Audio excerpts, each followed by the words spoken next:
Welcome students. नए शिक्षा सत्र में आप सभी का स्वागत है। मैं रेखा शर्मा ऑनलाइन क्लासेस के माध्यम से आपकी सेमेस्टर 1 पेपर 2 ऑर्गेनिक केमिस्ट्री की क्लासेस शुरू करने जा रही हूँ। आज का हमारा टॉपिक है एल्डिहाइड्स एंड कीटोन्स और इस लेक्चर में हम जिन टॉपिक्स को कवर करेंगे वो है nomenclature, isomerism, nature of carbonyl group and reactivity of carbonyl compounds. C double bond O group को कार्बोनिल या ऑक्सो ग्रुप कहा जाता है और जिन कंपाउंड्स के अंदर ये ग्रुप होता है उनको हम कार्बोनिल कंपाउंड्स कहते हैं। और जब इस ग्रुप की एक संयोजकता पर हाइड्रोजन जुड़ा हुआ होता है तो इसे हम एल्डिहाइड कहते हैं और ये एल्डिहाइड ग्रुप जो है हमेशा कार्बन चेन के टर्मिनल पर स्थित होता है। और इसके विपरीत अगर इस CO ग्रुप की जो दोनों संयोजकताएं किसी एल्किल ग्रुप से या कार्बन से जुड़ी हुई हैं तो ऐसे ग्रुप को, ऐसे कंपाउंड्स को हम कीटोन कहते हैं।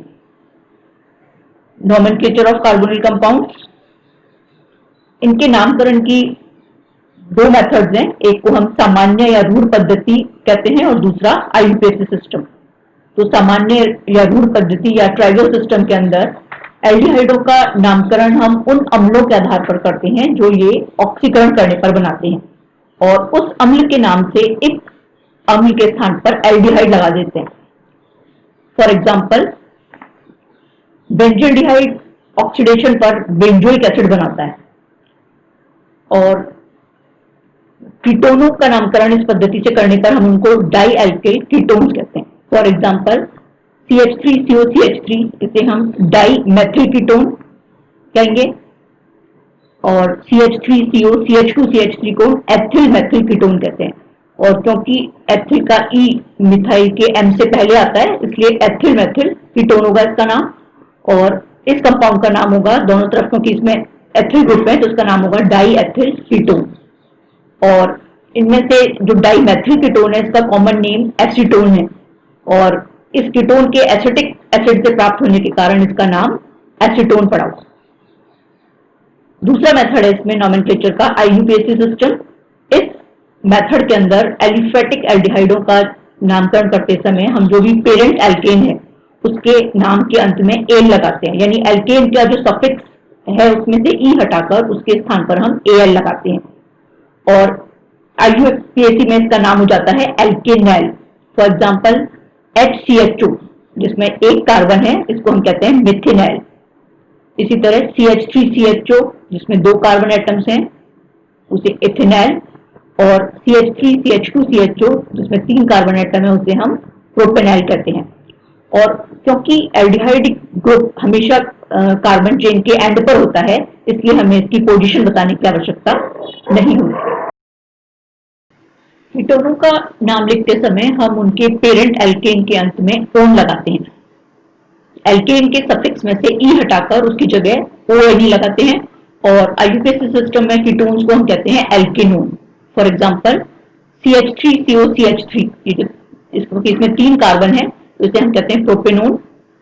चार कार्बन वाला कीटोन जो है इसे हम कहेंगे ब्यूटेनोन और पांच कार्बन वाले कीटोन को हम कहेंगे पेंटेनोन। और क्योंकि यहाँ पर इन दोनों कंपाउंड्स के अंदर CO ग्रुप की कोई और दूसरी पोजीशन संभव नहीं है किंतु इसके अंदर इस कार्बोनिल ग्रुप की और भी पोजीशन संभव है इसलिए हम यहाँ पर जो 3 है वो CO ग्रुप की पोजीशन को बताता है।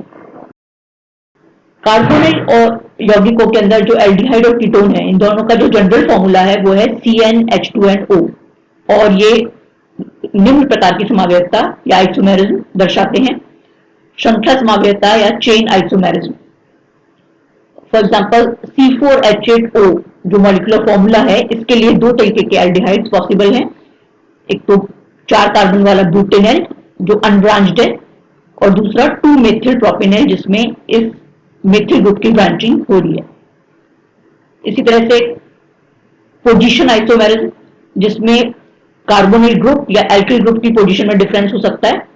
For example, molecular formula C5H10O इसके लिए तीन तरीके के कीटोन्स पॉसिबल हैं।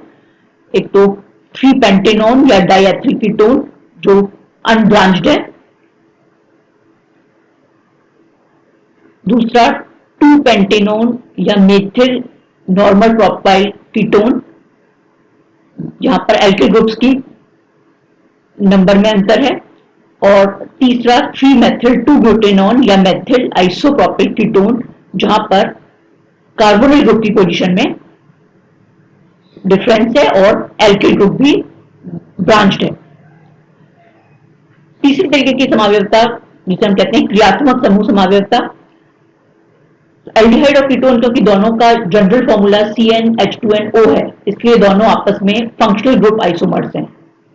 और इसके अलावा जो साइक्लिक एल्किलीन ऑक्साइड्स और एल्कीनॉल्स हैं, उनका भी जनरल फॉर्मूला सेम होता है, इसलिए ये सब आपस में एल्डिहाइड और कीटोन के साथ क्रियात्मक समूह समावयवता दर्शाते हैं।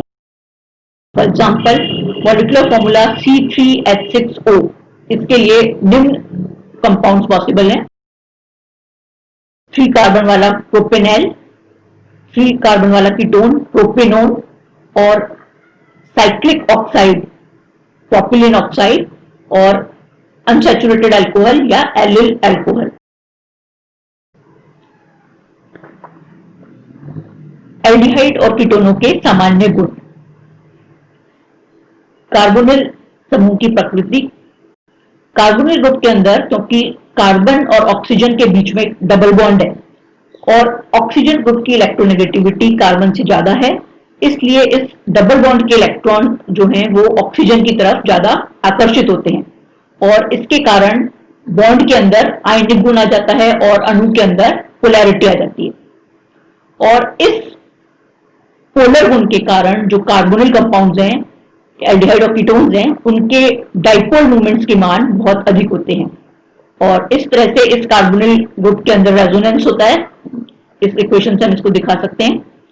और इस रेजोनेंस के कारण जो कार्बोनिल कार्बन है उसके ऊपर इलेक्ट्रॉनों की कमी हो जाती है, या ये इलेक्ट्रॉन न्यून हो जाता है और इसके ऊपर एक पॉजिटिव चार्ज आ जाता है, और इसलिए ये जो कार्बोनिल कार्बन है इसके ऊपर नाभिक स्नेही योगात्मक अभिक्रियाएं या न्यूक्लियोफिलिक एडिशन रिएक्शंस होती हैं, और ये जो रिएक्शंस हैं ये अम्ल की उपस्थिति में प्रेरित होती हैं, क्योंकि उस स्थिति के अंदर कार्बन परमाणु जो है वो अधिक इलेक्ट्रोपॉजिटिव हो पाता है।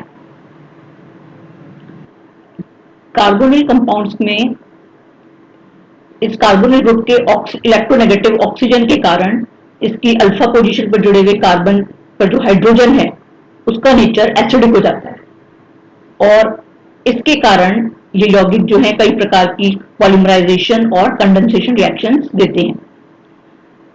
Reactivity of carbonyl compounds.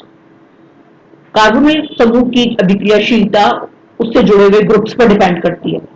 For example, अगर हम फॉर्मल्डिहाइड, एसिड एल्डिहाइड और एसीटोन्स, इनकी तीनों की रिएक्टिविटी को कंपेयर करें तो एसिड एल्डिहाइड के अंदर एक CH3 या +I इफेक्ट वाला ग्रुप जुड़ा हुआ है, यानी इलेक्ट्रॉन डोनर ग्रुप जुड़ा हुआ है, और एसीटोन के अंदर ऐसे 2 ग्रुप जुड़े हुए हैं। तो ये जो ग्रुप्स हैं +I इफेक्ट वाले या इलेक्ट्रॉन डोनर ग्रुप्स, ये इस कार्बोनिल कार्बन की इलेक्ट्रॉन न्यूनता को कम कर देते हैं। तो जितने अधिक ये ग्रुप जुड़े हुए हैं उतनी ही ज्यादा इसकी रिएक्टिविटी कम होगी, इसलिए इन तीनों में सबसे ज्यादा रिएक्टिव होगा फॉर्मल्डिहाइड। इसी तरह अगर कार्बोनिल ग्रुप से एक तरफ -I इफेक्ट यानी इलेक्ट्रॉन अट्रैक्टिंग ग्रुप जुड़ा हुआ हो, जैसे क्लोरो ग्रुप, तो वो इस कार्बन की इलेक्ट्रॉन डेफिशिएंसी को बहुत अधिक बढ़ा देता है, और जितने ज्यादा ग्रुप जुड़े हुए होंगे उतना ही ज्यादा ये इफेक्ट होगा और कंपाउंड उतना ही ज्यादा रिएक्टिव होगा। तो इसलिए trichloro acid aldehyde acid aldehyde के कंपैरिजन में ज्यादा रिएक्टिव है, क्योंकि एसिड एल्डिहाइड के अंदर यहाँ CH3 का +I इफेक्ट है जो कि इसकी रिएक्टिविटी को कम कर रहा है अपने इलेक्ट्रॉन डोनेटिंग नेचर के कारण, और इस कंपाउंड के अंदर 3 क्लोरो ग्रुप जो हैं वो इस कार्बन की इलेक्ट्रॉन डेफिशिएंसी को बढ़ा रहे हैं, इसलिए ज्यादा रिएक्टिव है। कई बार इंडक्टिव इफेक्ट के साथ साथ एक दूसरा इफेक्ट भी बहुत इंपॉर्टेंट होता है जिसको हम कहते हैं स्टेरिक हिंड्रेंस। इन कंपाउंड्स के केस में अगर बल्कि मिथाइल ग्रुप जुड़े हुए हैं, बल्कि ग्रुप जुड़े हुए हैं, तो वो इस कार्बोनिल कंपाउंड के ऊपर एक त्रिविमीय बाधा या स्टेरिक हिंड्रेंस उत्पन्न करते हैं, जिसके कारण जो कंपाउंड्स हैं उनकी रिएक्टिविटी कम हो जाती है। फॉर एग्जाम्पल डाई आइसोप्रोपाइल और डाई टर्शियरी ब्यूटिल कीटोन, इन दोनों में से इस कंपाउंड की रिएक्टिविटी ज्यादा होगी, क्योंकि डाई टर्शियरी ब्यूटाइल कीटोन के अंदर बल्कि एल्काइल ग्रुप जुड़े हुए हैं और इसके कारण ये यहाँ पर त्रिविमीय बाधा उत्पन्न कर रहे हैं और इसके कारण इसकी रिएक्टिविटी कम होगी।